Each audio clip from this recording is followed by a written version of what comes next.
Hola, bon vespre. Acabem de sortir del ple extraordinari que hi ha hagut avui aquí a Sant Cugat. S'han portat a aprovació 3 punts que potser no caldria que s'haguessin pogut portar més endavant.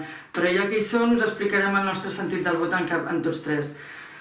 El primer punt tractava d'habitatge social. Per nosaltres és un punt prioritari, és essencial des de fa temps.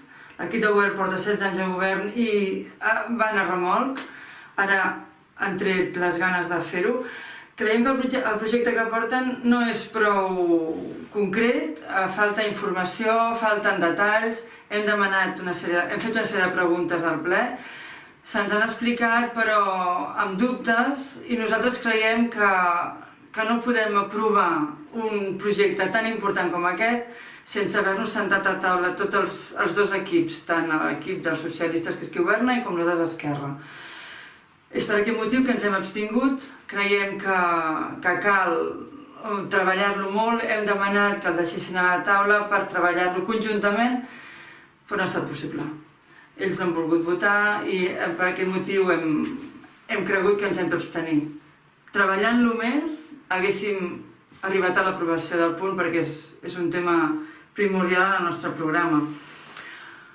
El segon punt que s'ha treballat avui és sobre els radars que hi ha a la carretera. El conveni que hi ha escrit és un conveni antic que s'ha de refer.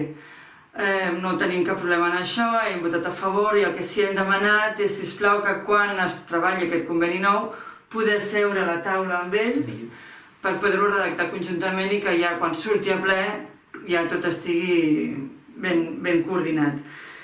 I el tercer punt que també hem aprovat nosaltres ha estat que des de Subirats s'ha fet arribar a l'Ajuntament una moció perquè es vol demanar la Creu de Sant Jordi pel senyor Josep Mata Massana, un senyor molt vinculat al seu poble, que ha treballat molt pel seu poble i ara l'Ajuntament creu que és el moment de poder demanar aquesta creu per ell.